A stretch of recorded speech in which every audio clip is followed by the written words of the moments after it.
Hello students and welcome back to TH classes. आज के इस वीडियो में मैं लेकर आ गई हूँ पेंटिंग के मोस्ट इम्पॉर्टेंट क्वेश्चन आंसर्स की पार्ट सेकंड की वीडियो। सो बेसिकली हमने पार्ट 1 पहले ही अपलोड कर दिया था। आप सभी को पता है आपका थ्योरी एग्जाम पेंटिंग का सबसे पहले है नेक्स्ट क्लास 12th का, और इसके लिए बहुत से बच्चे कंफ्यूज थे कि हम क्या पढ़ें और कैसे पढ़ें।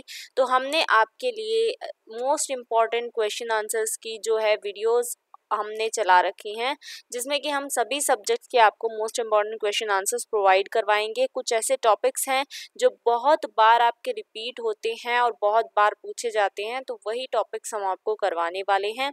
इसके अलावा मैं एक्स्ट्रा में भी आपको चीज़ें बताऊंगी सो दैट आपको पेपर में कोई भी दिक्कत ना हो। वीडियो को एंड तक ज़रूर देखिएगा, आपसे कोई भी क्वेश्चन मिस ना हो।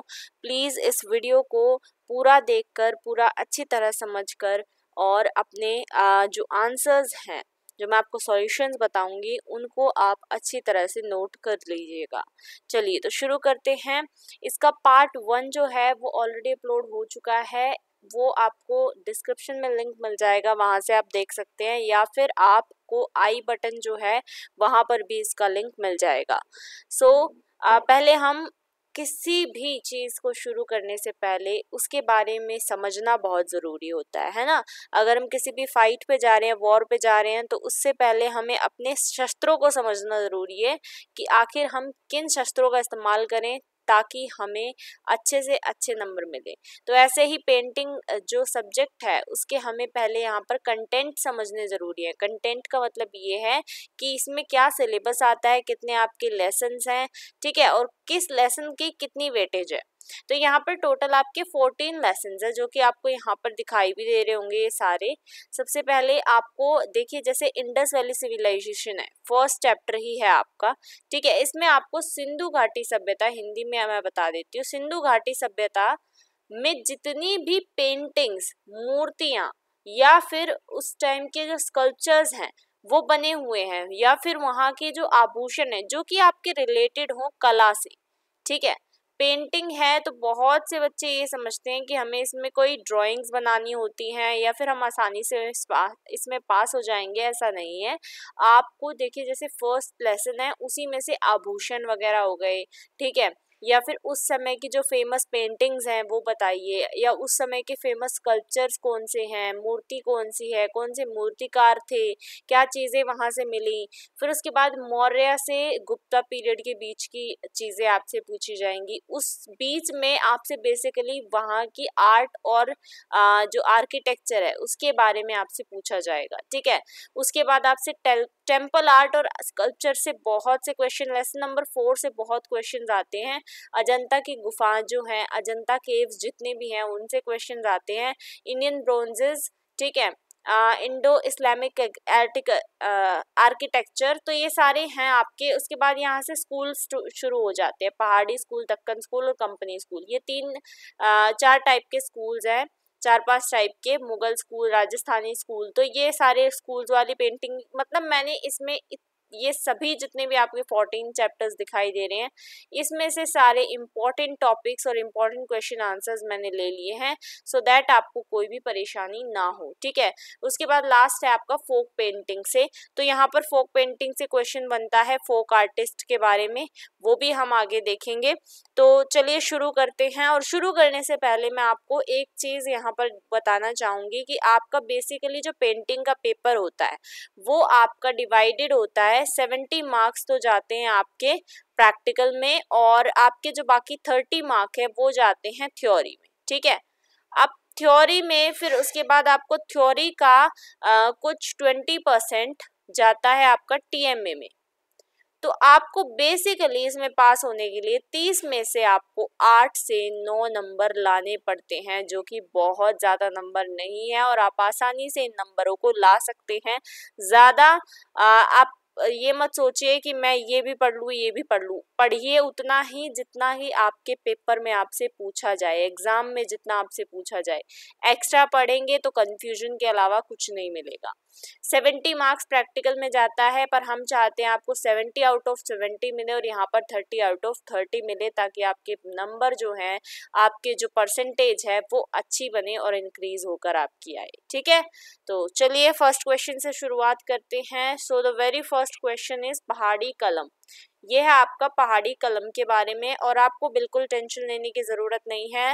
वीडियो आपकी बाइलिंगुअल होने वाली है, हिंदी और इंग्लिश दोनों ही लैंग्वेजेस में आपको मिलेगी। साथ में मैं आपको पिक्चर्स के माध्यम से ये सारी वीडियो दिखाने वाली हूँ ताकि आपको समझने में आसानी हो।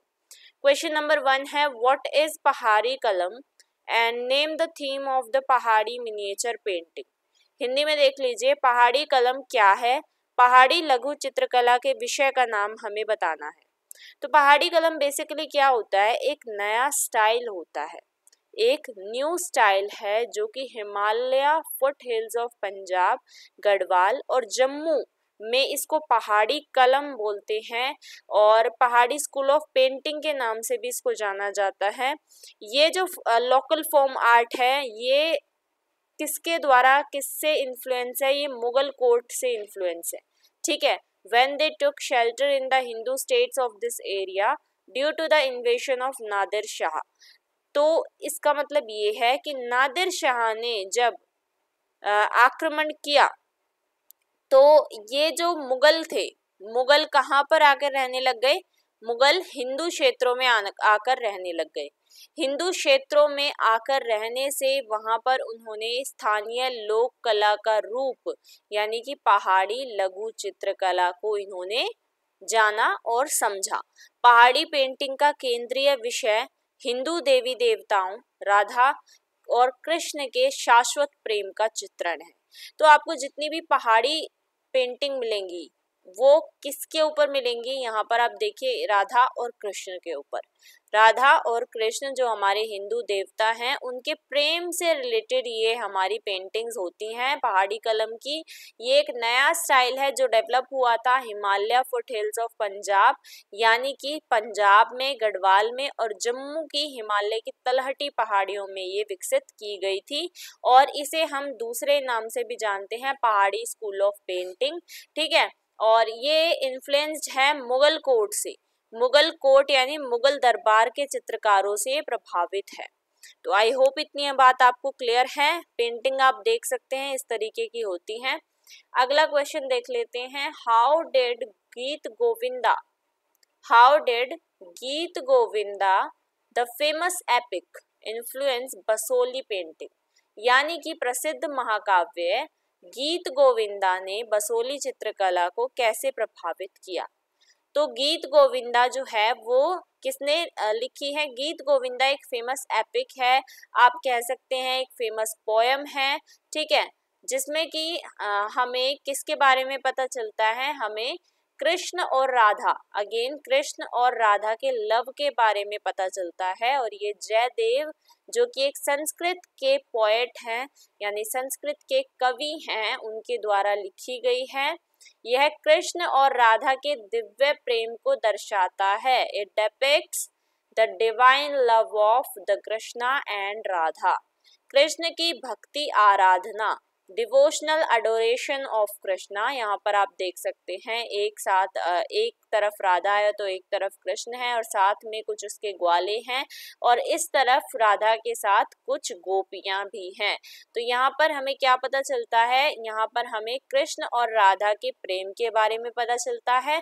और दूसरी बात हमें ये पता चलती है कि इसमें कृष्ण के लिए जो लोगों की भक्ति है, कैसे जो ग्वाले हैं और जो गोपियां हैं वो उनके भक्त भी हैं, ये भी हमें इस एपिक से पता चलती हैं। और गीता गोविंदा या फिर गीत गोविंदा की इस पूरी कृति का पाठ मुख्य देवता के समक्ष किया जाता है। नृत्य, नाटक, पेंटिंग और थिएटर जैसे अपने संबंधित विषय में चित्रित किया जाए। तो बेसिकली क्या है कि ये जो गीत गोविंदा है तो ये एक संस्कृत की पोयम। ठीक है, ये एक संस्कृत की पोयम है, लेकिन इसी के ऊपर बहुत से लोग नाटक भी लिखते हैं। ठीक है, इसी के ऊपर आपके कुछ ड्रामास भी होते हैं, और इसी के ऊपर ये इस तरीके की पेंटिंग्स भी बनाई जाती हैं। ठीक है, मतलब एक कविता जिसके ऊपर पेंटिंग भी बनी हुई है, नाटक भी होते हैं, थिएटर भी इसके ऊपर किए जाते हैं। तो वही आपकी गीत गोविंदा है, जिसमें कि हमें राधा कृष्ण के प्रेम के बारे में और इसके अलावा उनके डिवोशनल एडोरेशन के बारे में पता चलता है। नतीजतन यह भी बसोली कला रूप सहित पहाड़ी क्षेत्र के विभिन्न कला रूपों के तहत चित्रित किया जाने वाला एक महत्वपूर्ण काम बन गया है। इसका मतलब क्या है? As a result it too became an important work to be painted under the various art forms of the hilly region including the Basoli art form। ये कैसे इन्फ्लुएंस करती है? बसोली आर्ट फॉर्म जो है वो कहाँ पे मनाया जाता है? वो कुछ हिली रीजन जो होते हैं, मतलब जो पहाड़ी क्षेत्र होते हैं, वहां पर ये आर्ट फॉर्म की जाती है।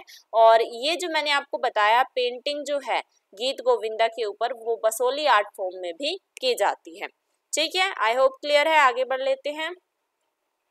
नेक्स्ट क्वेश्चन है आपका अजंता केव से रिलेटेड। जैसा कि मैंने आपको पहले कंटेंट आपके दिखा दिए हैं कौन कौन से हैं, तो आपको कोई कंफ्यूजन नहीं होगी। Select a painting of Ajanta and comment on it's style and technique. कई बार आपसे क्वेश्चन पूछा जाता है कि भाई अजंता की एक पेंटिंग लीजिए, कोई भी एक पेंटिंग आप अपने हिसाब से चुनिए और उसकी शैली और तकनीक पर टिप्पणी कीजिए।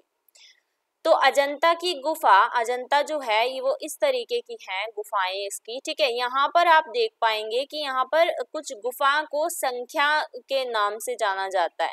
जैसे इस संख्या, इसको 9 संख्या दे दी, इसको 10 दे दी, फिर इसको 11 दे दी, फिर इसको 12। तो इस तरीके से यहाँ पर गुफा संख्या में ये जो है डिवाइडेड हैं। तो ऐसे ही हमने गुफा संख्या 9 और 10 को चुना है में प्राचीनतम चित्रकलाएं हैं। मतलब ये जो 9 और 10 हैं, यहाँ पर हमें प्राचीन चित्रकलाएं, ओल्ड कुछ पेंटिंग्स देखने को मिलती हैं, जिनकी समानता अमरावती की मूर्तिकला और सातवाहन काल की मानव आकृतियों की वेशभूषा, आभूषणों और जातीय विशेषताओं से है। तो इसका मतलब ये है कि ये जो यहाँ पर हमें पुरानी पेंटिंग्स मिलती हैं वो किससे रिलेटेड है? वो हमारी स्कल्पचर जो अमरावती में मनाए जाते हैं। अमरावती एक जगह का नाम है जहाँ पर मूर्तियां बनाई जाती हैं बेसिकली, और उन मूर्तियों से रिलेटेड ही यहाँ पर पेंटिंग बनाई जाती है अजंता की 9 और 10 गुफा नंबर में। ठीक है, इन पेंटिंग्स के साथ साथ हमें कॉस्ट्यूम्स भी देखने को मिलती हैं, ऑर्नामेंट्स यानी कि हमें ज्वेलरी, गहने भी देखने को मिलते हैं, और एथनिक कैरेक्टरिस्टिक्स भी देखने को मिलते हैं ह्यूमन फिगर्स के, जो कब मनाए जाते थे? सातवाहन पीरियड में, सेकेंड बिफोर क्राइस्ट में। ठीक है, फ्रेस्को टेक्नोलॉजी का इस्तेमाल किया जाता है। फ्रेस्को तकनीक, हमसे तकनीक भी पूछी थी। ताज़ा रखे चूने के प्लास्टर पर निष्पादित भित्ति चित्र की तकनीक को फ्रेस्को के रूप में जाना जाता है।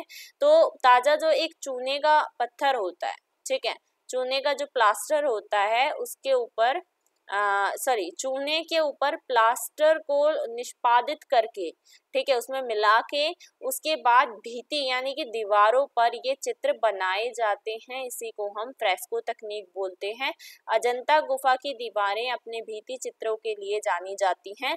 तो ये जो अजंता केव्स है ना, मतलब अजंता की जो गुफाएं हैं, ये किस लिए जानी जाती है? ये ज्यादातर वॉल पेंटिंग्स के लिए जानी जाती हैं।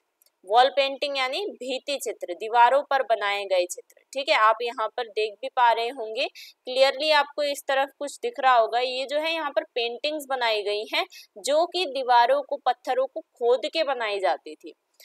और फ्रेस्को चित्रकला के रंगों में कोई बंधन और चिपकने वाली सामग्री नहीं होती है, क्योंकि गीला प्लास्टर रंग को पकड़ने में मदद करता है। मतलब जो फ्रेस्को तकनीक इस समय इस्तेमाल करी जाती है, इसमें कोई ऐसे हम रंगों का इस्तेमाल नहीं करते हैं जो कि चिपके, मतलब ऐसे कोई सामग्री नहीं होती है जो कि चिपके, क्योंकि इसमें क्या है, इसमें गीला प्लास्टर यूज किया जाता है। ठीक है, गीला प्लास्टर इसमें यूज किया जाता है, जिससे कि कोई भी यहाँ पर दिक्कत नहीं होती है। वही इंग्लिश में है, the walls of Ajanta cave are known for their frescoes, the colours of fresco painting have no binding and adhesive material because wet plaster helps to capture the colour. मतलब इसमें ना तो कोई बाइंडिंग होती है, ना तो ये चिपक पाते हैं, अच्छी तरह जुड़ पाते हैं, और ना ही इनमें कोई एडहेसिव मटेरियल होता है जो इसको चिपकाए रखे, क्योंकि इसमें सिर्फ वेट प्लास्टर का इस्तेमाल किया जाता है, गीले प्लास्टर का इस्तेमाल किया जाता है, जो कि इनको कलर लेने में मदद करता है। नेक्स्ट क्वेश्चन है कोणार्क के बारे में। Make a brief comment on Konark, यानी कोणार्क का जो सूर्य मंदिर है बेसिकली, जो कि ये है आपका कोणार्क का सूर्य मंदिर, इसके ऊपर हमें संक्षिप्त टिप्पणी लिखनी है। तो ये जो मंदिर है ये सूर्य देव को समर्पित है। ये किसके लिए बनाया गया है? कोणार्क का सूर्य मंदिर ये सूर्य देव के लिए बनाया गया है। और ये किस राजवंश ने बनाया है? गंग राजवंश। गंग राजवंश के शासक हैं नरसिंह देव। नरसिंह देव ने कोणार्क का सूर्य मंदिर बनाया है और ये 13वीं शताब्दी में बनाया था। इसकी स्थापत्य प्रतिभा और इसके कश्मीर से लेकर भारत के पूर्वी हिस्सों तक सूर्य देवता की पूजा के प्रसार के प्रमाण होने के कारण वर्ष 1984 में इसको यूनेस्को विश्व धरोहर स्थल की सूची में शामिल किया गया था। कोणार्क सूर्य मंदिर का निर्माण लाल रंग के बलुआ पत्थरों और काले ग्रेनाइट के पत्थरों से हुआ है। तो आप यहाँ पर पिक्चर में भी देख पा रहे होंगे कि ये जो ऊपर के पत्थर लग रहे हैं ये कुछ ब्लैक कलर के काले रंग के लग रहे हैं और नीचे के कुछ जो पत्थर लग रहे हैं वो लग रहे हैं जैसे कि कोई बलुआ या फिर रेड कलर का जो पत्थर होता है वो इस्तेमाल यहाँ पर किया गया है। और ये जो मंदिर है ये कश्मीर से लेकर पूरे भारत में प्रसिद्ध है। क्यों प्रसिद्ध है? क्योंकि इसमें सूर्य देव की पूजा करी जाती है और सूर्य देव की जो पूजा है वो यहीं से प्रचलित हुई है। इसको किसने बनवाया है? नरसिंह देव प्रथम ने बनवाया है 13वीं शताब्दी में। ठीक है, और ये जो है ये एक सूर्य मंदिर है, यही सब इसमें है।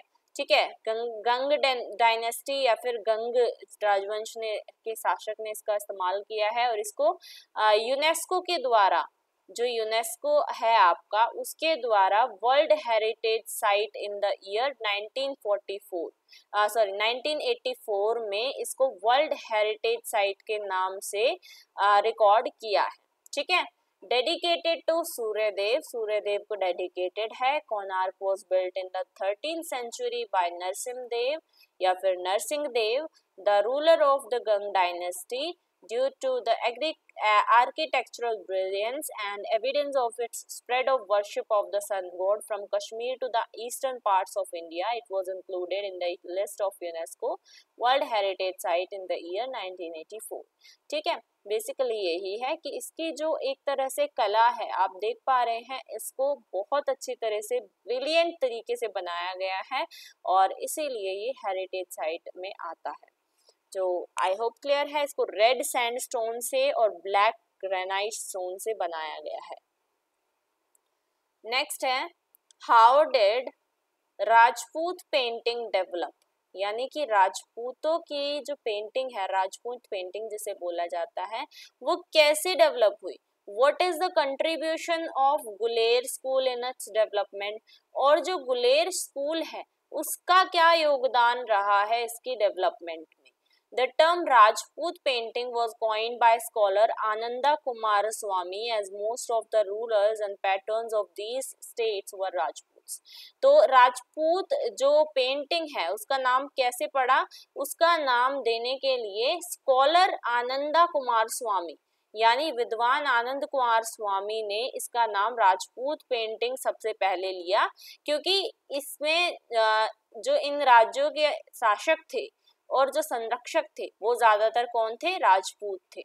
मुगल काल के अंतिम दिनों में भारत के विभिन्न क्षेत्रों में अनेक राजपूत राज्यों की उत्पत्ति हो गई, जिनमें मेवाड़, बूंदी, मालवा आदि मुख्य हैं। इन राज्यों में विशिष्ट प्रकार की चित्रकला शैली का विकास हुआ। इन विभिन्न शैलियों में की विशेषताओं के कारण उन्हें राजपूत शैली का नाम प्रदान किया गया। तो क्या हुआ, जैसे ही मतलब मुगल पीरियड का अंत होने लग गया, मुगल पीरियड जाने लग गया, तो फिर उसके बाद राजपूत किंगडम्स बन गए। ठीक है, जैसे कि कौन कौन से किंगडम थे? मेवाड़, बूंदी, मालवा, ये सारे थे, ये मेन है। ठीक है, और इसके अलावा भी बहुत से बने। और फिर उसके बाद कुछ ऐसी स्पेसिफिक टाइप की पेंटिंग आने लग गई जिसको हम राजपूत पेंटिंग के नाम से जानने लग गए, क्योंकि इसमें एक अलग तरीके का स्टाइल होता था, डिफरेंट स्टाइल होता था, इसलिए इसको राजपूत स्टाइल के नाम से जाना गया। और ये राजपूत पेंटिंग का एक उदाहरण है कुछ इस तरीके से, जिसमें कि एक औरत है और वो पूरी राजपूती वेशभूषा में है और ये कुछ एक इंस्ट्रूमेंट बजा रही है। ठीक है, इसमें पूरा मतलब राजपूतों की प्रशंसा के बारे में पेंटिंग होती थी या फिर राजपूतों के बारे में इसमें हमें पता चलता है इन पेंटिंग्स में। तो इन पेंटिंग्स में यही होता है। और गुलेर स्कूल का इसमें क्या इसमें वो रहा योगदान। तो बेसिकली ये एक डिफरेंट स्टाइल्स की पेंटिंग थी और गुलेर स्कूल में जो है अलग टाइप की पेंटिंग का यहाँ पर क्या बोल सकते हैं आप कि यहाँ पर अलग टाइप की पेंटिंग का उन्होंने उदाहरण दिया या फिर उन्हें जागरूक किया। तो इसी को हम राजपूत स्टाइल की पेंटिंग जो गुलेर स्कूल में बनाई जाती होंगी तो उसका हम बोल सकते हैं। नेक्स्ट है व्हाट इज कोलम। कॉलम क्या है and what types of symbols are used in this. तो कॉलम क्या होता है और इसमें किस प्रकार के प्रतीकों का प्रयोग किया जाता है, आपसे ये पूछा गया है। कॉलम जो है वो इस तरीके की कुछ चित्रकारी या फिर आप कह सकते हैं फ्लोर पे, यानी कि जो जमीनों पे बनाई जाने वाली एक तरह से आर्ट है ये, ठीक है। वो कब बनाई जाती थी, ये तभी बनाई जाती थी जब कोई ओकेजन यानी त्योहार होते हो या फिर घर में कोई प्रोग्राम हो तब ये बनाई जाती थी, ठीक है। और कॉलम बनाने के लिए क्या किया जाता है, कॉलम बनाने के लिए जो आपके सूखे हुए चावल होते हैं ना, उनको आटे को मतलब उनका जो आटा बनाया जाता है उसमें पानी मिला के और फिर उसके बाद ये जो है अंगूठे से बनाई जाती है ये इस तरीके की आर्ट फॉर्म, ठीक है। इसके बारे में पढ़ते हैं। It is a folk art which is done to decorate the floor of the house on auspicious occasions. यानी कि एक लोक कला है, लोगों के द्वारा बनाई जाने वाली कला है जो शुभ अवसरों पर घर के फर्श को सजाने के लिए की जाती है, ठीक है। जैसा कि मैंने आपको बताया कोई त्योहार हो तब ये लोक कला क्यों की जाती है, ताकि घर का जो फर्श है वो सुंदर लगे। To make column, dried rice flour is placed between the thumb and index finger and dropped to a certain size. तो इसको बनाने के लिए क्या किया जाता है, सूखे चावल के आटे को अंगूठे व तर्जनी के बीच रखकर एक निश्चित आकार में गिराया जाता है। जिस तरीके से आप रंगोली बनाते हैं ना, उसी तरीके से रंगोली वाले कलर को इस्तेमाल ना करके आपके यहाँ पर चावल के आटे को इस्तेमाल किया जाता है और फिर ये बनाई जाती है उसको छिड़क कर। In this way, a beautiful specimen is formed on earth. Sometimes flowers are used in this decoration. तो इस तरीके से क्या होता है, धरती पर एक सुंदर सा नमूना बन जाता है और कभी कभी इस सजावट में फूलों का भी इस्तेमाल किया जाता है। Kolam is a tradition folk art of the Indian state Kerala, Tamil Nadu, Andhra Pradesh, Karnataka, Telangana and parts of Maharashtra and Goa. तो ये कहाँ पे बनाई जाती हैं, केरल में, तमिलनाडु में, आंध्र प्रदेश, कर्नाटक, तेलंगाना और महाराष्ट्र और गोवा के कुछ हिस्सों की एक पारंपरिक लोक कला है। तो जो आप कह सकते हैं नीचे के जो साउथ का पार्ट है वहां पर ये ज्यादा फेमस है ये कला, और ये जो है जमीन पर कुछ इस तरीके से बनाई जाती है, ठीक है। एक तरह से आप रंगोली कह सकते हैं, लेकिन सिर्फ और सिर्फ सूखे चावल के आटे की रंगोली, ठीक है। और ये आप इसमें क्या क्या सिंबल्स यूज किए जाते हैं, इसमें आप किसी भी तरीके के प्रतीक बना सकते हैं। जैसे आप यहाँ पर देख पा रहे हैं कुछ पेड़ बना दिया, ठीक है। यहाँ पर आपने कुछ इस तरीके का आप कह सकते हैं नारियल की जैसे आपने इस तरीके से बना दिया, ठीक है। तो इसमें कोई भी प्रतीक इस्तेमाल किया जा सकता है। नेक्स्ट है आपका write about the jewellery of Indus valley civilization with example, ठीक है। एग्जाम्पल के साथ हमें बताना है इंडस वैली सिविलाइजेशन में किस तरीके की ज्वेलरी हमें मिली है, क्या मिला है। तो ये कुछ ज्वेलरी है जो हमें इंडस वैली सिविलाइजेशन में मिली है। Jewellery was found in great abundance and variety at Indus valley sites.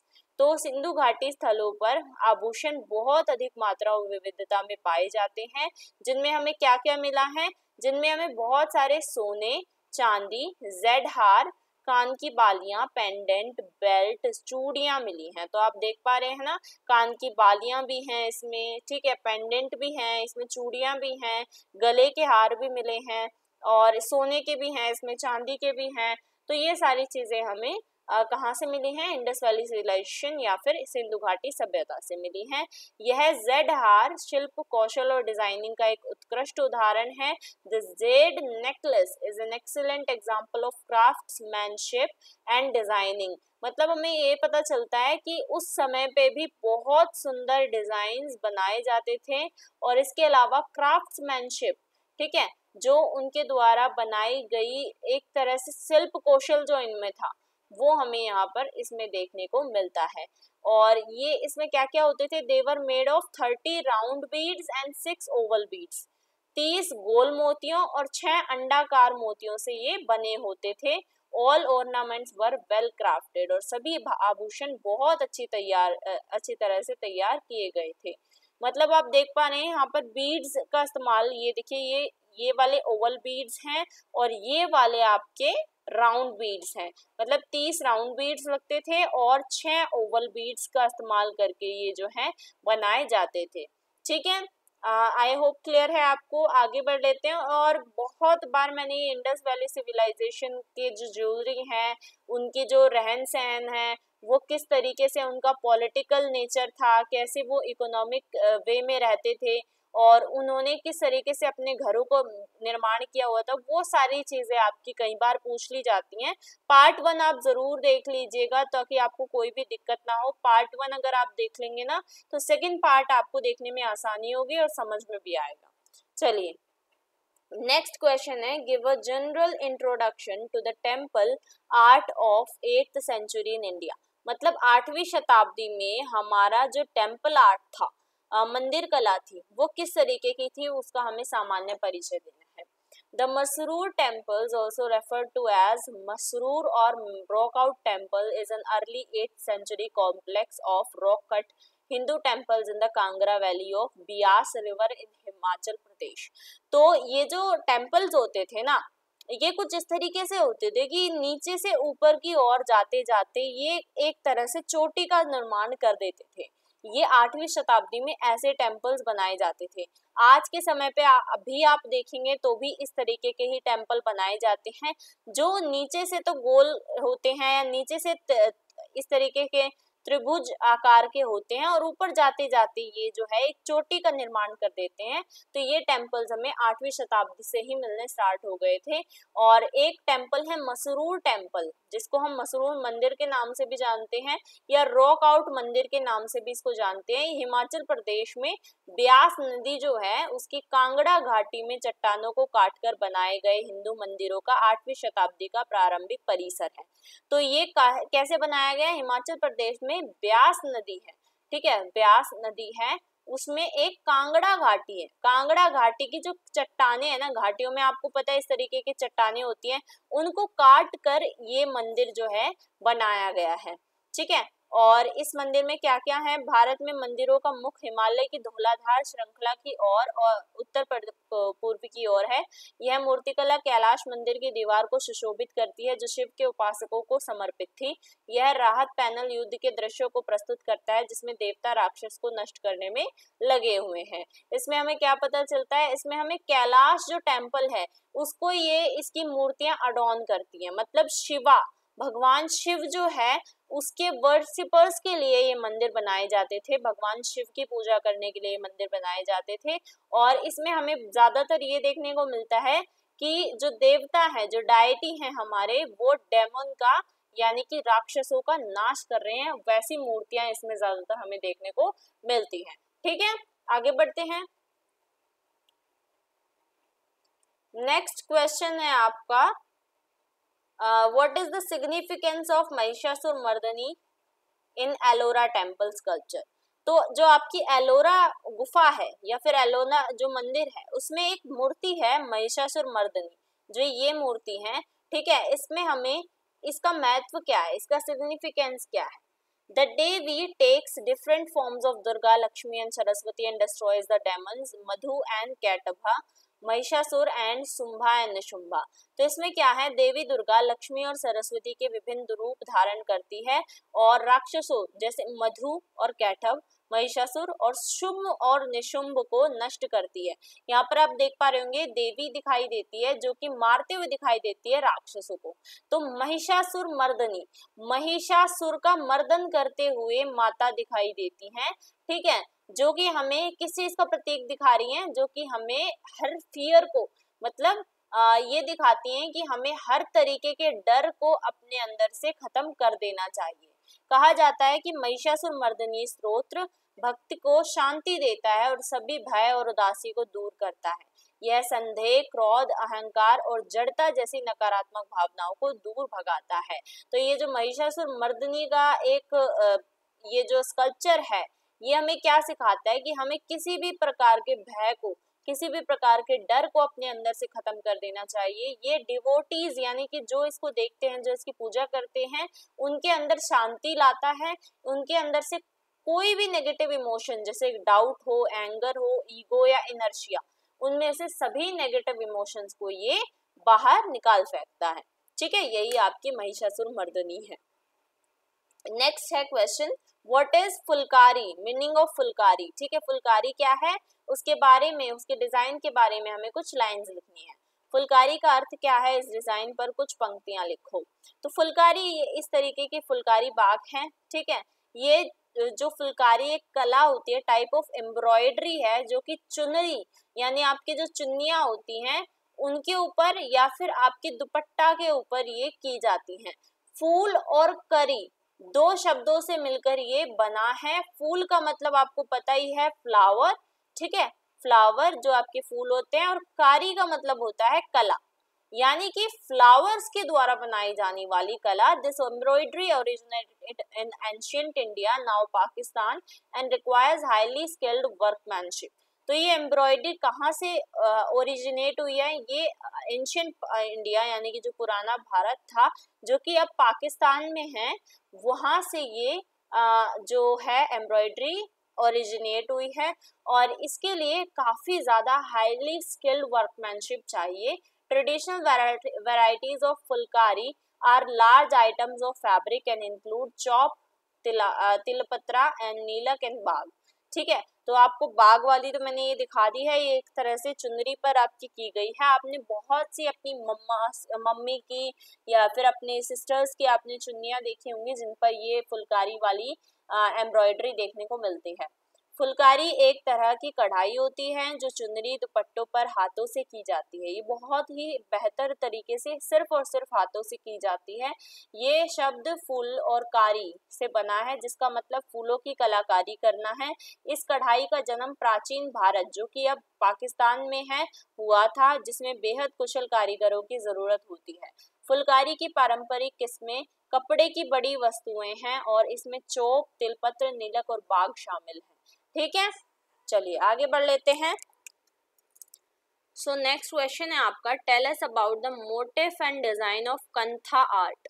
यानी आपकी जो कंथा कला है, इसको हम कांथा कला भी बोलते हैं, उसके मोटिव और डिजाइन के बारे में हमें बताना है। तो ये इस तरीके की कला होती है। ठीक है, आपने बहुत से सूट पर ये कला देखी होगी। ठीक है, और इसमें इस तरीके से आपकी ये कला जो है वो इस तरीके से बनाई जाती है, ऐसा लगता है जैसे धागों से ही ये कला बनाई गई है। कॉटन फैब्रिक के ऊपर ये कला बनाई जाती है। पढ़ते हैं इसके बारे में। Kantha embroidery is one of the ancient arts of Bengal. ये ज्यादातर पश्चिम बंगाल में बनाई जाती है और एक बहुत पुरानी आर्ट है वहाँ की। In this art white cotton fabric of old saris and dhotis joined together to form the lower surface on top of which several layers are made. In this colored threads are used beautifully with great patience। तो basically इसमें क्या होता है, इसमें हमें पुरानी साड़ियों और धोती के सफेद सूती कपड़ों को, इसमें सफेद सूती कपड़ों का ही इस्तेमाल किया जाता है। ठीक है, और उन कपड़ों को जोड़ा जाता है, उनको जोड़ के फिर निचली सतह बनाई जाती है जिसके ऊपर कई परत बनाई जाती है। इसमें रंगीन धागों का बड़े ही धैर्य के साथ खूबसूरती से प्रयोग किया जाता है। जैसे कि आप यहाँ पर देख पा रहे हैं, रंगीन धागों का सफेद कपड़ों पर इस्तेमाल किया जाता है और इसको बहुत ही सुंदर तरीके से यहाँ पर बनाया जाता है। ठीक है, आई होप क्लियर है। उसके बाद आपका नेक्स्ट टॉपिक है एक्सप्लेन या evaluate the development and nature of Mauryan art. तो आपकी जो मौर्यन आर्ट होती है, मौर्य काल की जो कला है, उसका डेवलपमेंट कैसे हुआ है और उसका नेचर क्या है। Art and architecture flourished during the rule of the Mauryan kings like Chandragupta Maurya, Ashoka. After the Harappan civilization monumental stone sculpture and architecture appears only in the Mauryan period.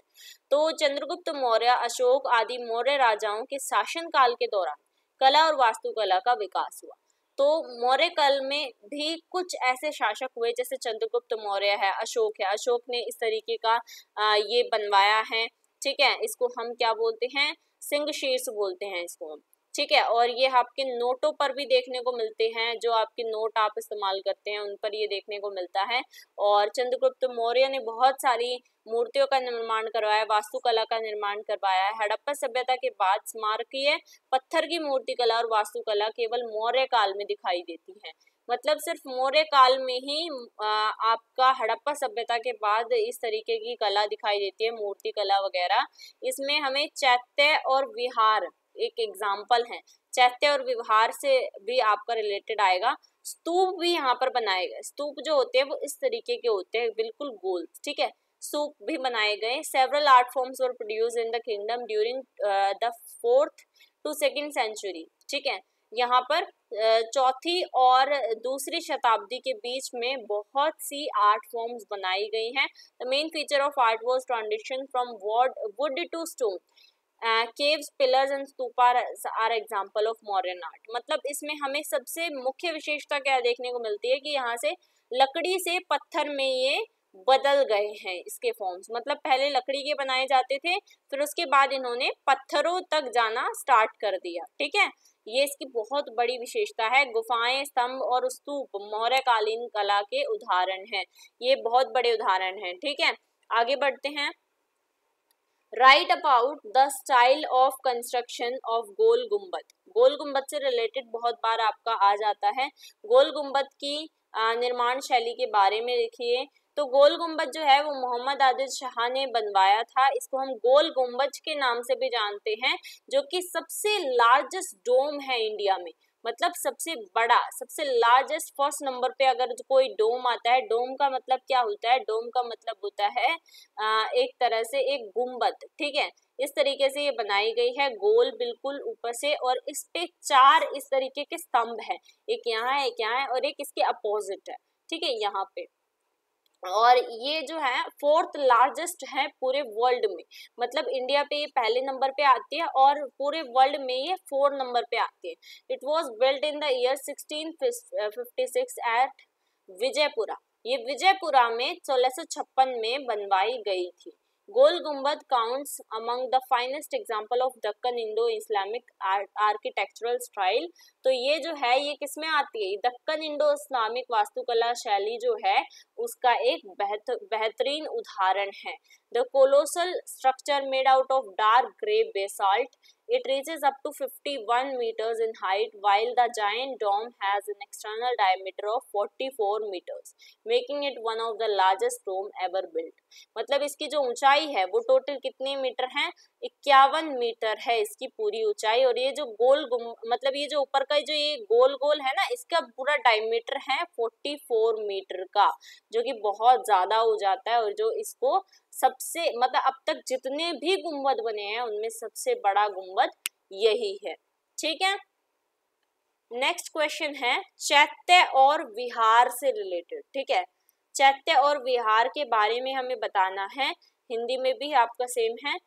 तो चैत्य जो होते हैं, चैत्य ये हैं आपके और विहार ये हैं। चैत्य वो प्लेस होते थे, वो जगह होते थे जहां पर आपके बौद्ध धर्म के जो भिक्षु होते थे, ठीक है, वो उनकी पूजा स्थल है। मतलब बौद्ध धर्म के जो लोग होते थे उनका पूजा स्थल यही है चैत्य, इसको हम चैत्य बोलते हैं। और विहार क्या होता था, विहार भिक्षुओं का निवास स्थान होता था। मतलब यहाँ पे वो लोग पूजा करते थे और इन जगहों पे विहार पे वो रहते थे, ठीक है। तो इन्हीं को हम बोलते हैं चैत्य और विहार, इस बात को आपको ध्यान रखना है। चैत्य भिक्षुओं की पूजा और सभा के स्थान थे और इसमें एक छोर पर संरचना के भीतर स्तूप शामिल थे। तो आप इस तरीके से देखिए, यहाँ पर एक बार मैं आप पर इसको इरेज कर देती हूँ। तो ये देखिए,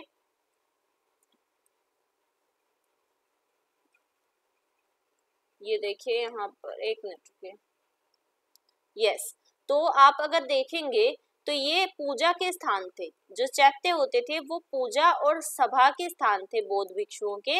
और इसमें एक टाइम पे जाके अंदर इस तरीके से किसका निर्माण होता था, एक तरह से अंदर जाके स्तूप का निर्माण हो जाता था। गोल इस तरीके का स्तूप होता था।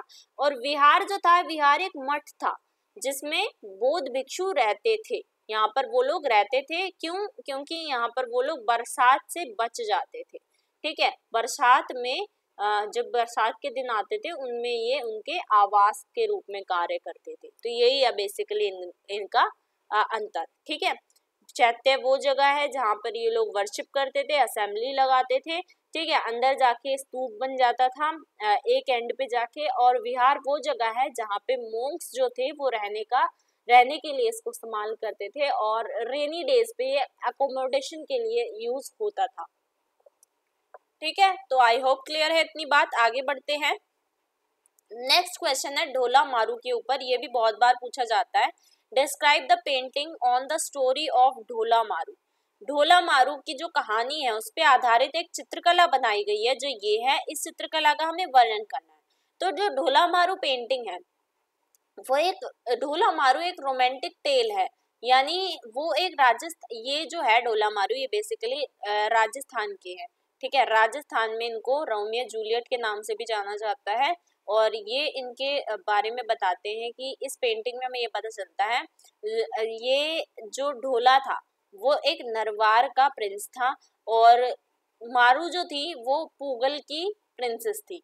ये एक हैंडमेड पेंटिंग है जो वो ओल्ड पेपर पे बनाई गई है। इस पेंटिंग में हमें एक घोड़ा, मतलब सॉरी, कैमल देखने को मिलता है, ऊंट देखने को मिलता है, जिस पर ये दोनों राइड कर रहे हैं, जिसमें ढोला जो है, यानी ये जो आगे बैठा हुआ प्रिंस है, ये अपनी प्रिंसेस, दूसरी ये जो प्रिंसेस बैठी हुई है पीछे मारू, इसको अपना प्यार यानी लव अपना एक्सप्रेस कर रहा है।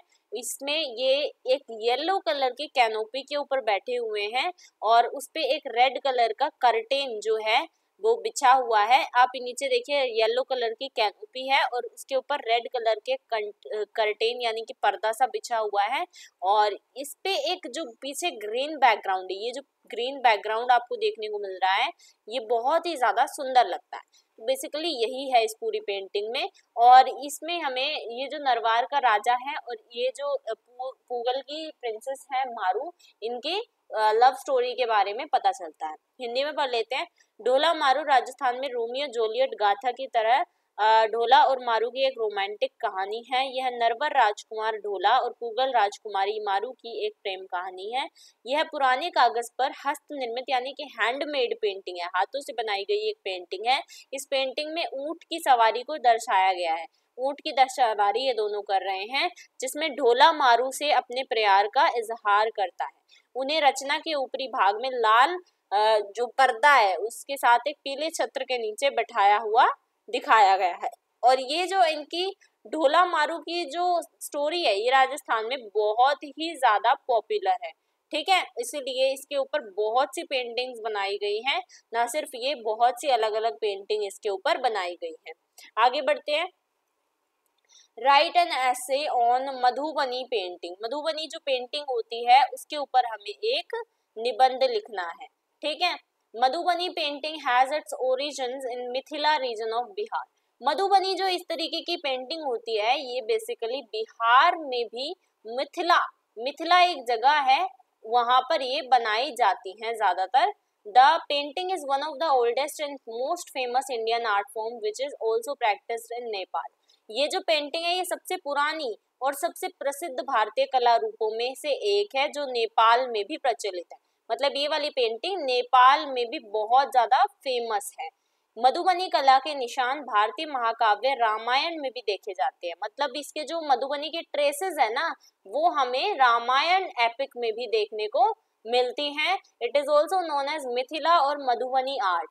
इसको हम मिथिला आर्ट के नाम से भी जानते हैं। मैंने आई थिंक ये पिछली वीडियो में भी ये टॉपिक लिया था। अगेन आप इसको पढ़ लीजिए एक बार। ठीक है, हम इसको मिथिला आर्ट के नाम से भी जानते हैं। Very old form of folk art that originated in the Madhubani district of Bihar.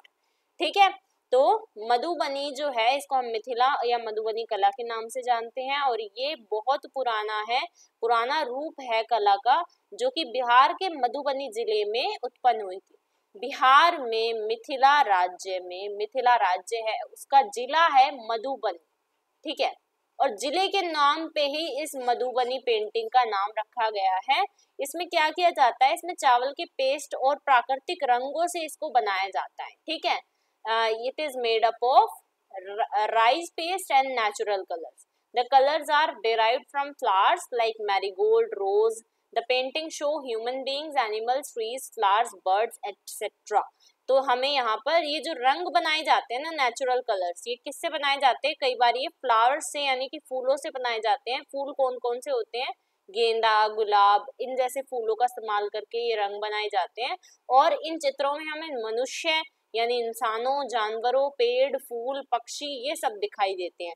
यहाँ पर देखिए इंसान दिखाई दे रहा है ना, और जो है पेड़ दिखाई दे रहे हैं, फूल दिखाई देते हैं इसमें अलग अलग तरीके के, ठीक है, और पक्षी इसमें दिखाई देते हैं अलग अलग तरीके के। तो इस तरीके से पेंटिंग बनाई जाती है, इसी को हम क्या बोलते हैं, मधुबनी पेंटिंग। आपको समझ आ गया होगा, मधुबनी पेंटिंग बिहार के मिथिला क्षेत्र के जो आपका मधुबनी जिला है वहां पर से ये पेंटिंग्स बनानी स्टार्ट हुई थी, और इसी को ज्यादातर महिलाएं बनाती हैं। इसकी जो कारीगरी करती हैं वो कौन करती है, महिलाएं करती हैं ज्यादातर, ठीक है। पुरुष इसको बहुत कम बनाते हैं। और इसमें कई बार इसमें फूलों से बनाए हुए नेचुरल कलर्स का इस्तेमाल किया जाता है। राइस पेस्ट यानी कि जो चावल के आटा होता है, चावल का जो पेस्ट होता है आटे का, उससे ये बनाई जाती है। इसमें ह्यूमंस का, एनिमल्स का, ट्रीज, फ्लावर्स, बर्ड्स, ये सारी चीजें ज्यादा देखने को मिलती है। नेक्स्ट टॉपिक है नैनसुख। जो आपके चित्रकार हैं उनकी कोई भी एक पेंटिंग उठानी है और उसके ऊपर हमें एक नोट लिखना है। तो one of Nainsukh's most famous works is the painting Krishna Leela. तो मैंने यहाँ पर कृष्ण लीला जो पेंटिंग है नैनसुख की वो उठाई है, ठीक है। This painting depicts a scene from the life of Lord Krishna, one of the most beloved deities in Hindu mythology. In the painting, Krishna is shown dancing with his beloved Radha in a lush garden surrounded by peacocks and other creatures. तो नैनसुख की जो सबसे प्रसिद्ध कृतियां हैं उसमें से एक पेंटिंग है कृष्ण लीला। यह पेंटिंग हिंदू पौराणिक कथाओं में सबसे प्रिय देवताओं में से एक भगवान कृष्ण के जीवन के एक दृश्य को दर्शाती है।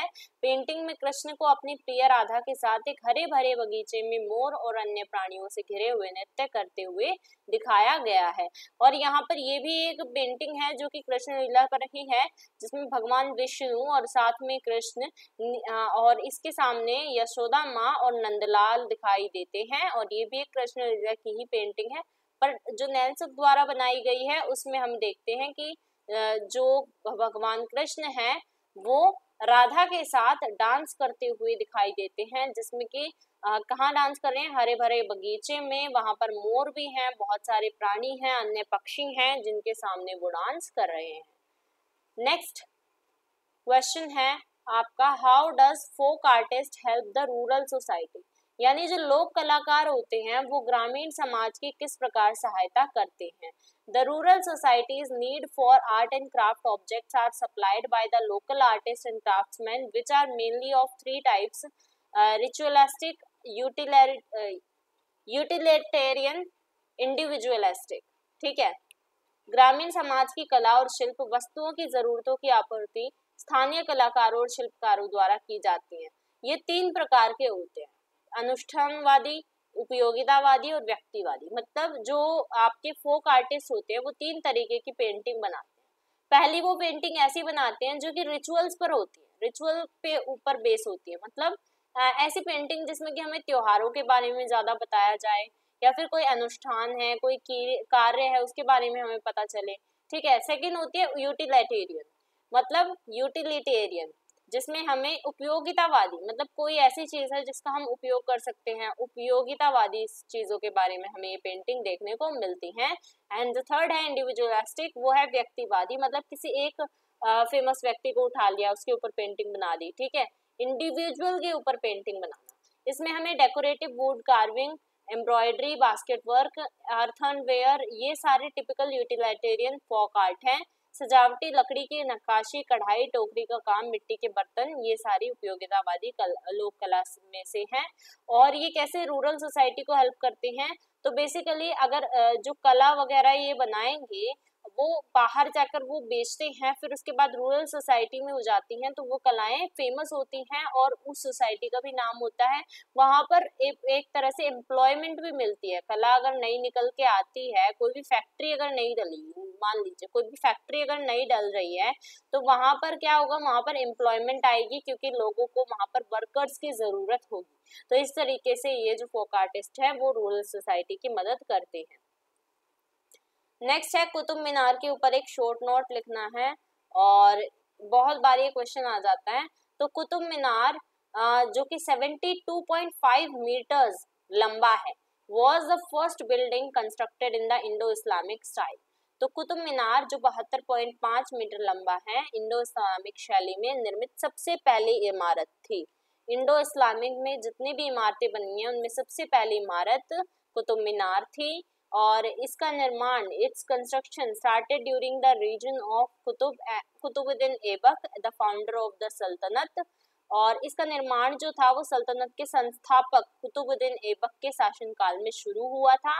इसे बाद में इल्तुतमिश के शासनकाल के दौरान पूरा किया गया। कब कंप्लीट हुई है? जब इल्तुतमिश का शासनकाल आया। ठीक है। A tall tower and balconies projected from it are prominent features of this building. इस बिल्डिंग के सबसे प्रमुख विशेषता क्या है? इसकी सबसे प्रमुख विशेषता है एक ऊंचा टावर और उससे निकली हुई बालकनियां। यहाँ पर एक बालकनियां आप देख पा रहे हैं, वो बालकनियां जो उससे निकल रही हैं वो इस इमारत की प्रमुख विशेषताएं हैं। ये बहुत ज्यादा फेमस है ऑल ओवर द वर्ल्ड। ठीक है। इसके अलावा यहाँ पर इस तरीके की एक तरह से गुम्बद टाइप की बनाई गई हैं, और ये भी बहुत ज्यादा इसको इसकी खूबसूरती को निखारती है। लास्ट क्वेश्चन देख लेते हैं। Right about the great stupa of Sanchi. Sanchi के जो ग्रेट स्तूप हैं उनके बारे में हमें बताना है। तो ये जो है ये सांची के स्तूप होते हैं। And the great stupa of Sanchi is one of the oldest stone structure is in India and important monument of Indian architecture. तो सांची का महान स्तूप भारत की सबसे पुरानी पत्थर संरचनाओं में से एक है और भारतीय वास्तुकला का एक महत्वपूर्ण स्मारक है। इसे मूल रूप से 3री शताब्दी ईसा पूर्व में मौर्य सम्राट अशोक द्वारा बनाया गया था। इसका केंद्रक बुद्ध के अवशेषों पर बनी एक साधारण अर्धगोलाकार ईंट की संरचना थी। तो ये जो है ये बहुत पुरानी और बहुत ही ज्यादा इम्पोर्टेंट मॉन्यूमेंट है। ये स्टोन स्ट्रक्चर के रूप में बनाई गई है इंडिया में। ठीक है। और ये ओरिजिनली कब कमीशन हुई? ये मौर्यन एम्परर जो था अशोका ने ये बनवाई थी 3री सेंचुरी में, 3री शताब्दी में। इसका न्यूक्लियस क्या है? एक सिंपल हेमिस्फेरिकल, ये देखिए आधा जो हेमिस्फेरिकल अर्धगोलाकार है उसको ब्रिक से बनाया गया है। मतलब कि उसके नीचे इस तरीके की ब्रिक्स का इस्तेमाल करके, ईंटों का इस्तेमाल करके बनाया गया है, जिसमें हमें क्या पता चलता है? बुद्ध के अवशेष जो हैं उसका केंद्रक भी यहीं पर है। मतलब जो बुद्ध है उसके जो अवशेष हैं उसका केंद्रक यहीं पर मिला है। तो यही आपका great stupa of Sanchi. And this is the end of your video. I hope आपको ये वीडियो पसंद आई होगी। वीडियो अगर पसंद आई है तो लाइक करिएगा, शेयर करिएगा and subscribe to our channel for more such kind of videos. And आपको और भी वीडियोस चाहिए आपके मैराथन क्लासेस की तो हमें कमेंट करके बताइएगा। हम बहुत ही जल्द आपकी सभी सब्जेक्ट्स की मैराथन क्लासेस लेकर आएंगे, जिससे कि आपको आगे थ्योरी एग्जाम्स में, प्रैक्टिकल एग्जाम्स में भी बहुत मदद मिलेगी। So thanks for watching.